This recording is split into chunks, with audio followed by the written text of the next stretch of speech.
Cheers guys, welcome back to another video. And I'm in the car again and it's 20 degrees outside, so I got the heat on. And these are the 5 things to stop doing to manifest in 2025. And I have my notes here, but essentially we're gonna go down the list one by one. And yeah, so the first thing that comes to mind, and all of these are kind of connected, so you'll see that as we continue through the list here. But the first thing that you need to stop doing is beating yourself up. I know me as a person that also has like grand visions, and I've always had this mindset of like achieving big things, big dreams, big goals. It can be very easy to look at where you're currently at and use that yardstick, that comparison stick, especially with social media, especially with everything going on in our current culture as it is today, and fall into that trap of comparison. And also compare what you thought, where you thought you'd be at, all the things that you wanted, or all the goals that you've had, and say, well, why am I not far enough there yet, right? It can be very easy to slip into that. But the problem is that when you begin to get into that mindset, now your focus is on lack. Now you're directing your focus on what you don't want. And as we know, the 3D reality reflects the 4D. So the more that we can focus on stacking the wins, on the small wins that we've been having, the more that we can focus on what we appreciate, the more that we can even engage in these transmutation kind of processes of mental alchemy, where even things that bother us, we imagine hitting it with a spray bottle. Thank you, thank you, thank you. Or we do ho'oponopono, which is, I'm sorry, please forgive me, thank you, I love you. May sound hokey. You guys may think that this sounds cheesy, but I promise you, these are like cleaning tools where you're cleaning the sludge, you're cleaning the slate and that foggy mirror, that foggy lens of reality that has been clouded by these negative self-talks, negative beliefs. And it could be that you're absorbing this through the media and other places too, but that's going to shift you into that state where you're appreciating more and you're looking at the positive things, which leads us into our next thing, which is the focusing on problems instead of focusing on the solutions and the wins. So in my book too, I have this acknowledging process where, to reverse this around, you're going to want to make a list of every single thing that you've ever been complimented on, every single thing that anyone's ever told you was good about you, whether it's your communication, whether it's the fact that you think you have a good sense of style, whether you're good at cooking, maybe you're good at writing, maybe you were good at math in school. Go down. It doesn't matter if these things are mundane, whatever, really engage with this practice and give yourself these acknowledgments. Acknowledge where you've been successful, acknowledge where you've had these wins. And even when it comes to this past year, acknowledge all the successes that you've had, because of course, things don't always go 100% the exact way we want them to be. That's why so many people get into these traps of resistance and spiraling. When we allow things to be, when we practice that acceptance and allowing by appreciating what is going well, that's when we begin to transform things. And when we're able to look at things as they are without feeling all these negative emotions and all this white knuckling and gritting the teeth and baring our teeth at our situation, that's when it can transform and shift. So the other thing, next thing on the list, is not taking decisive action, waiting for inspiration. This paradigm is a this is a huge thing in the manifestation, spiritual community, whatever, is just waiting around, just existing in this yin energy, this very I just want to receive and I'm just going to wait for this to happen. And you find more often than not in real life, Vadim Zeland, I've mentioned this in other videos recently, the muse of inspiration will not show up until you start to write. Julia Cameron, in The Artist's Way, talks about automatic writing, getting up first thing in the morning and just writing. Doesn't matter what comes out. It could be, I don't know what to write and I fucking hate this and I'm feeling like shit right now. But as long as you begin the process, just begin taking action, just begin to move your feet towards your goal, that's when the inspiration can come. That's when she will unfold her arms, stop stomping her feet, and sit down at the table and eat with you. That's what Vadim Zeland says in Transurfing. And I found that to be true. Rick Rubin also talks about this in his book, The Creative Act. Rick Rubin is, you know, huge, super producer, produced all kinds of like A-list artists that he's produced for, and he's just like a creative genius. A lot of people talk about this guy. Andrew Huberman on his podcast, he interviews Rick Rubin and they discuss this whole thing. And this idea of just existing in the 4D and not taking into account the 3D is detrimental to your results. We are both as above, so below. We're both in the 4D and in the 3D. And to not acknowledge the validity of the 3D is only hurting you. If you want to be anything other than a monk that sits on the top of a hill and meditates all day, if you want to exist in this world and be a part of this culture, this society, and make shit happen in your life, get that SP, get that money, get that career, get whatever it is that you're going for, that physique, it's going to be contingent on you actually taking the steps to get there as well. So that's a very big caveat that people fall into. Everything has to be in balance. The yin is that receiving energy. The yang is that decisive, let's do this driving action. People also describe this as a feminine and masculine, the receptive energy and then the negative energy and the positive energy, right? And it's the battery, it's balance of both. This is that generative energy, that masculine energy. It's an amazing energy to step into, and you need both in order to get shit done, in order to actually make your reality and manifest. And they talk about this as well in the Kabbalion. It is the masculine and feminine parts of the psyche that we all have within us, whether we're man or woman. We both have these aspects, and it is up to us. Like you could even think of the act of affirming is that masculine imprinting the subconscious, the feminine. There's different ways of thinking about this, different teachings that talk about this. I'm not going to go into it and all that because it's beyond the scope of this video. But essentially, different times call for different stuff. You can learn something at one time. At one point in time, you might really resonate with all the manifesting stuff, with all the, I'm doing the mental inner work. And at another point in time, you might really need to hear that, let's fucking take action on this. Let's embody it actually in the physical world and bring it into reality by being the thing, by doing the thing, by taking the action.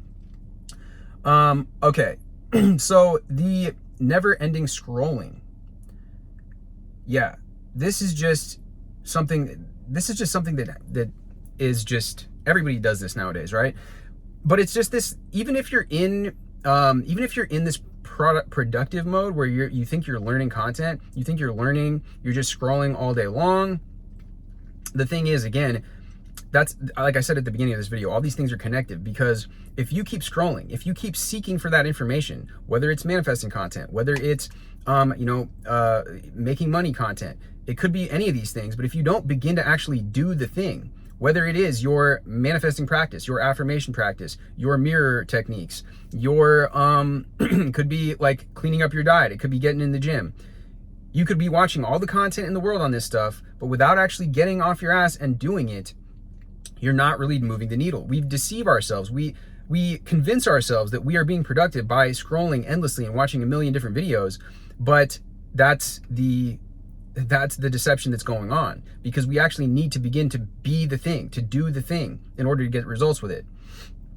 And the never-ending scrolling, never-ending learning, the never-ending student syndrome is something that's very pervasive nowadays. And really, at a certain point, I've talked about this in recent videos, and again, this goes back, like I said, these are all connected, but taking the decisive action, putting a limit on your screen time, like I've said in recent videos, you just sit and stare at a wall, put on some meditation music. Eventually, your mind is going to be like, your mind is overactive, it needs stimulation. So if you're thinking about how you're going to get all this shit done, eventually, if you don't allow yourself to scroll on TikTok or YouTube or whatever, Instagram, then you will be like, okay, your mind will be like very agitated and be like, okay, I need to do this then. Because you're just sitting there, you're not allowing yourself to do anything. That boredom is then going to serve you so that you actually begin to take action on your goals. Okay, and the last thing, this is controversial, hot take here, but being content with where you're at. This goes against most classic manifesting advice, but there's actually a series of books that I ran into recently. I think it's called Your Wish is Your Command, I believe. Regardless, by Kevin Trudeau. And in this book, and I agree with this, and a lot of people that are not coming from manifesting, people that are just coming from a traditional self-help space, like, will say, you need to get fed up with your situation. And, you know, really, a lot of the times, if we're content, if we're comfortable, if we're just like, okay, we're sitting in that apathetic, again, it's that yin energy that's just kind of sitting around and like, yeah, you know, I'm going to manifest this and I'm going to just do this meditation and I'm just going to like la, la, la, la, la. Then you're too content, you're too comfortable, and you're not actually going to do the stuff that's going to move the needle. Even doing your practices takes discipline. Even waking up every single morning and committing to yourself to doing your mirror practice every morning takes discipline. I don't care what it is. Going to the gym, starting that new diet, like I said, going out and putting yourself out there. If you want to meet somebody, it takes discipline. You're not always going to feel like doing the thing. That's the caveat as well with this community that is just like, it's only one side of the story, guys. The inner work is important. You can't discount and not acknowledge this physical world that we're in as well. There's certain things you need to do. Me writing this book, me recording this video, I've been making these videos every day. Do I feel like making them every single day? Sometimes I do. Sometimes I'm like, yeah, I'm like excited and stoked. Other times not so much, but it doesn't matter. I still show up and I do the thing, because doing the thing and letting that kind of pain, it's about turning that pain into power. You go into situations, you've been through shit, we all have, where situations didn't pan out how we wanted. Things got rough. We've been down some rocky roads. We walked through fire. And instead of sitting there and engaging in this like victim mentality, which a lot of people suffer from nowadays, it's about shifting this energy. It's about saying, what am I going to do about it? So what am I going to do to move the needle so that I can actually change my life, so that I can actually get this shit done? And then learning about it. It's going to be going out there, acquiring the skills, doing the thing, being that person that is doing it. It's not just sitting around. And so, yeah, guys, you know, a little bit of, I guess, motivation here, a little bit of just trying to light a fire under all of us so that we actually understand that a lot of the times the people that manifest their biggest life's dreams and stuff, they didn't actually have that impetus until things got bad. You see a lot of stories of successful entrepreneurs, for example, that they were like just scared. They were in poverty. They didn't know where their next meal was coming from. And that's what lit that spark to get them to finally commit. And that commitment, that decisive action, that decision making to be this, to do this, is what's going to really get you manifesting your goals in 2025. It's cutting off those other options. They call it like burning the boats, burning the ships. I'm not going to allow this other, you know, plan B or whatever. I'm going for this thing. I am declaring this is what I am choosing. I'm choosing to step into this version of myself. So yeah, guys, letting that, you know, tapping into that. I've got a lot more techniques on how to you transmute and really to practice that mental alchemy in terms of turning those negatives positive. A lot of techniques in the book for dealing with resistance, for dealing with fear, for dealing with all kinds of states of anxiety and negative emotions. They're in the book. And being able to do that it's like a lifelong journey. I don't, you know, myself, sometimes I'm going through it too. It's not to say that, you know, you're never allowed to have bad days. You can have bad days, and sometimes counterintuitively accepting that you're having a bad day and just looking forward to tomorrow is the best that you can do, best thing that you can do for yourself. Again, because always being in that state of resistance is not going to be helpful either. But with that being said, guys, you know, these are just 5 things to stop doing in order to manifest in 2025. And yeah, you know, if I had to round this video out and tie a bow on this whole thing, it would really be just like dwelling in that victim kind of mindset. I mean, all of these kind of that's the one thread between all of these, whether it's beating yourself up, focusing on the problems instead of the solutions, not taking action, scrolling, and being like entering the state of apathy where you're not actually letting it propel you. You're letting it turn into the sob story. Because remember, the story that you tell yourself, like, be careful of the stories that you're telling yourself. And that's what this is all about. That's what everything we've been talking about on this channel, like the self-talk, that's what my book is about, is being able to rewrite those stories, being able to change that script, to turn that tragic narrative into a story of success, a story of adventure, a story that